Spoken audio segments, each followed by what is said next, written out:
التمثيل هو حالة إبداعية، حالة فنية إبداعية. والإبداع ما أقدرش أقول فيه صح وغلط، ولا أقدر أقول فيه حلال وحرام. يعني الدين يتكلم بالحلال والحرام، العلم يتكلم بالصح والغلط، الفن يتكلم بالحلو والوحش، لأن أنت بتتكلم في معايير جمال. عشان كده احنا هنا لما بنيجي نقيم ما بنقولش بقى صح وغلط، بنحط لاين كده وعليه 4 نقط، 4 نقط للتقييم. عندي حاجة اسمها قبيح اللي هو نقول عليه وحش، عندي حاجة اسمها عادي ميديوكر عادي، عندي حاجة اسمها جميل، عندي حاجة اسمها رائع.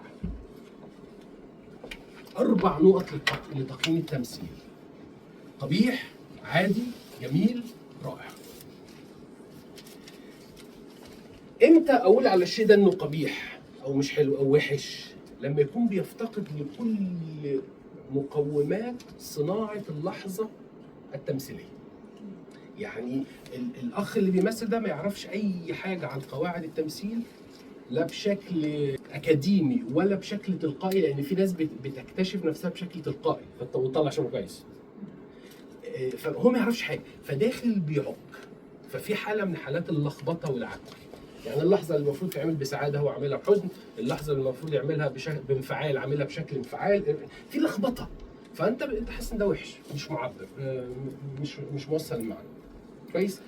العادي هو اللي تخلص من الأخطاء دي، بس ما اكتسبش قواعد جمال.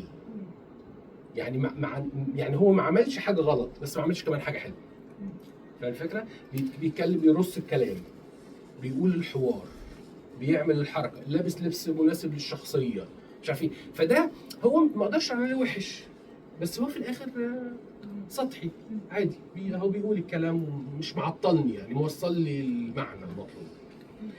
اول ما ابتدي ادخل في مرحله قواعد الاداء التمثيلي الجيد، اول ما ابتدي امسك ادواتي بشكل حرفي، ادخل في منطقه الجمال.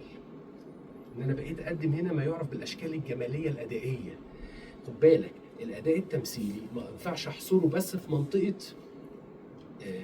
ان انا بوصل المعنى، ده اضعف الايمان، ده اقل مستوى توصيل المعنى. لا، عندي حاجات تانية ليها علاقه بالمتعه البصريه، عندي حاجات ليها علاقه بايقاع اللقطه، عندي حاجات ليها علاقه بالتاثير في المشاهد. ما ده كل ده تكنيك. كل ما انا هدخل في القواعد دي، كل ما انا اقدر ادي للمشاهد منتج حلو، اقدر اقول عليه جميل.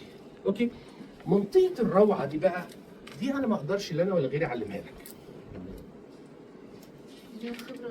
هنا بقى دي دخلنا بعد مرحله الجمال، دخلنا في الابداع. ده انت وثقافتك ورؤيتك ومجهودك وجرأتك وتاريخك وبيئتك وثقافتك وحاجات كتير بيتدخل فيها عشان تبتدي تديني لحظه مختلفه، لحظه فيها ابداع، لحظه تصيبني بالدهشه، اقول يا ابن اللذينه ده عامل حته دي مشهد، دي عامله مشهد مش ممكن. عشان اوصل لرد الفعل دوت، دي حاجه ما ينفعش اعلمها لك. بس الاكيد انه ما ينفعش توصل لها من غير ما تكون وصلت لمرحله الجمال.